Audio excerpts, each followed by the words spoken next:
My parents wanted me to have a secret wedding to spare my sister's feelings, so I uninvited them and chose my own happiness instead. I, 27, female, just got engaged to my longtime boyfriend Jonathan, and I couldn't be happier about it. I told my parents last week, and even though they did sound happy and even congratulated me, I could feel that something was off. But I didn't think much of it.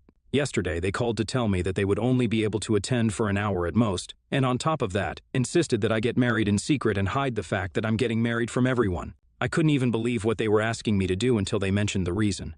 My sister, my younger sister Kelly, 24, female, is a brat. I know people usually say this about their sisters when they're kids, but we're both grown-ups and she's still a spoiled brat. We haven't spoken to each other for the last 3 years. She could never stand anyone else being the center of attention even for a second, and my parents did nothing to discourage her attention-seeking tendencies. I finally cut her off when, on my 25th birthday, she got drunk and caused a scene in front of all my friends. I could have not invited her, but my parents talked me into it, and it was easier to give in than argue with them.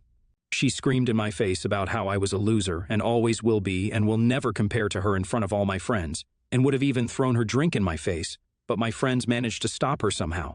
That was the last time we spoke before I blocked her from all my socials and went no contact with her. My parents weren't happy about it, but I couldn't help it anymore. I just couldn't take it anymore. I spent my entire childhood trying to make people take notice of me as well, but Kelly would somehow always make sure that that never happened, and I was done living in her shadow. I'd already moved out of my parents' house, so it was easy to cut her off, and that was the last I heard from her. My parents tried to get me to attend her wedding last year, but I wasn't interested at all, and thank goodness that I didn't go, since the guy she was marrying, who was supposed to be the love of her life, was my high school boyfriend. He dumped me one night before prom because Kelly had asked him out. She pretended to be all innocent, but I knew the truth.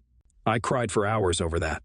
That's how much Kelly despised me. But yeah, that was Kelly. And now she just got divorced because her husband has been cheating on her with his secretary for almost 3 months now. It's all hush-hush now, but eventually, people are gonna find out.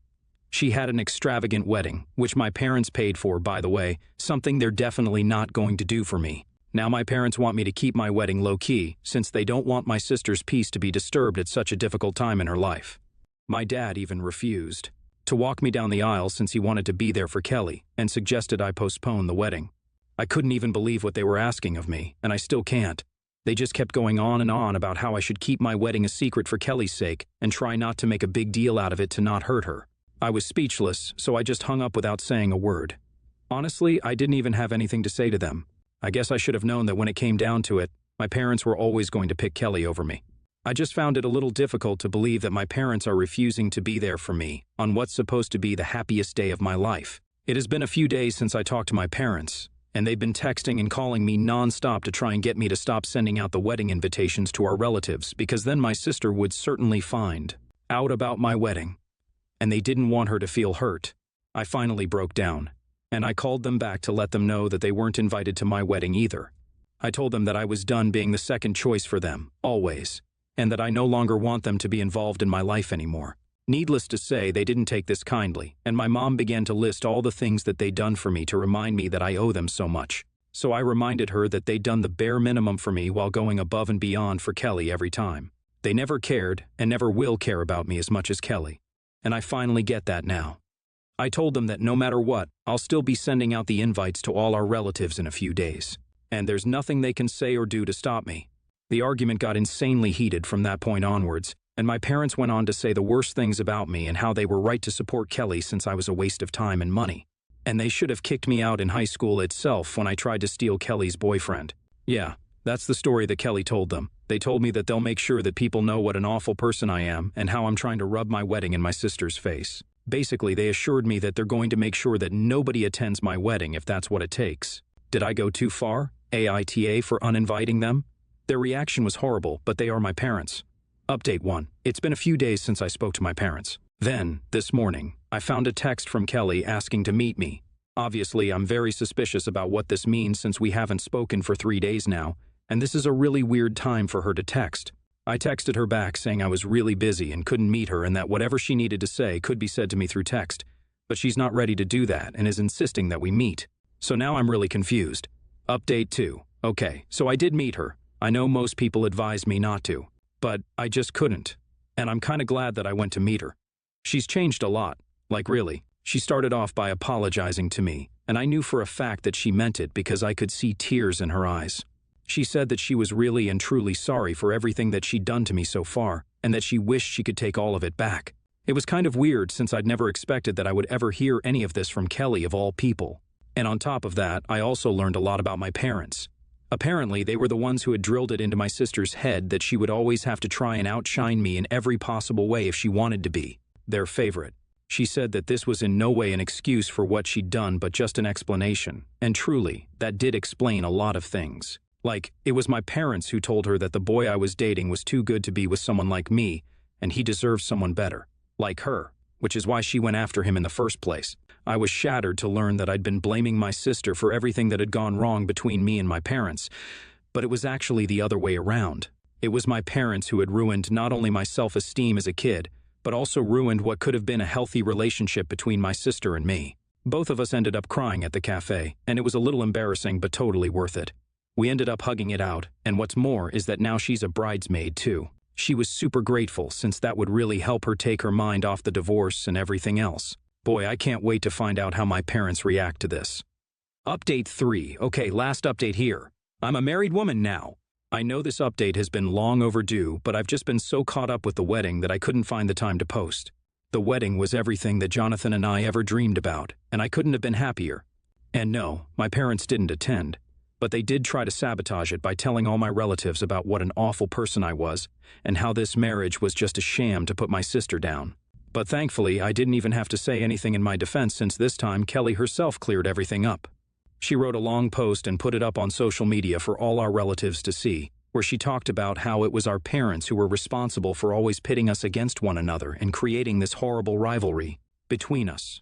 Of course, Mom and Dad were mad, but there was nothing much they could do except scream at us on the phone, since both of us had gone no contact with them. So my relatives did end up attending our wedding and even told us that we'd done the right thing by cutting them out of our lives and that most of them had done the same as well since what they'd done was truly messed up. Kelly and I are slowly trying to rebuild our relationship and make up for all the lost time. Jonathan, who had been my rock throughout all of this, is also happy now. I don't speak to my parents since they would never miss an opportunity to put him down either. Basically, all of us are better off now that we don't speak to my toxic parents anymore. And I'm glad that I cut them off. They don't deserve me or Kelly. I'm finally happy now. NTA, your parents are crazy.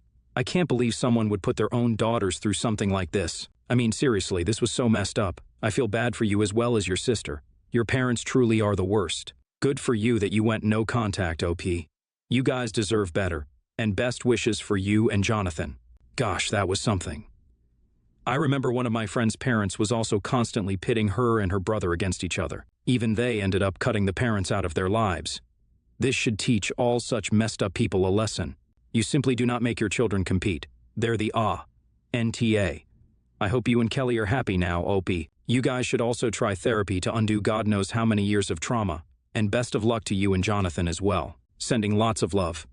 Next story. I, 38 female, have 3 kids, 15 female, 13 male, and 9 male, with my husband, 38 male. Both my side and my husband's side of the family live close, so we see each other all the time.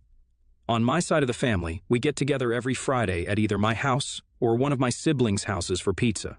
This past weekend, I was the one hosting pizza night. Our 13-year-old had his friends over that night, which sometimes happens on these nights. And there hasn't been an issue before this. My son's baseball teammates were over. One of his friends, Carson, got diagnosed as autistic a few months ago. This isn't particularly surprising, as something was always different with him. He's still a popular, smart boy, but it all made sense when he was diagnosed. My son and his friends are very confident in themselves, including Carson. And Carson's new special interest after baseball is his autism. Carson believes his autism makes him who he is. He is insanely smart, helps my son and his friends with homework, and he can tell you anything about baseball. Carson, my son, and his friends also like making jokes about themselves. One of his friends is gay and jokes about his sexuality. My husband and I have made sure to talk to the boys about knowing what is and isn't appropriate, to know their boundaries. Carson will make jokes about his autism, usually directed at mocking what he believes are ableist parents, mocking anti-vaxxers, etc. Carson was upstairs with my son and their other friends before my husband and I got home.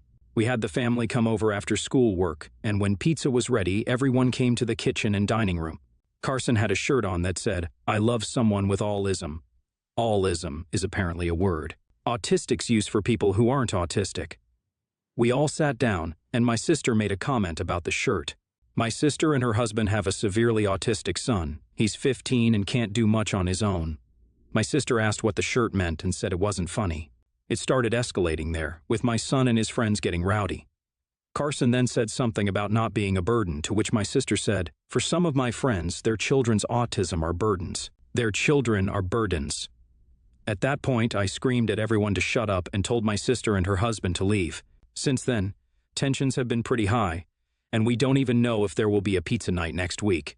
My sister and her husband have only dug their heels in their position. My son is very upset and cried to us about how his aunt could see someone like Carson, a longtime friend, as a burden.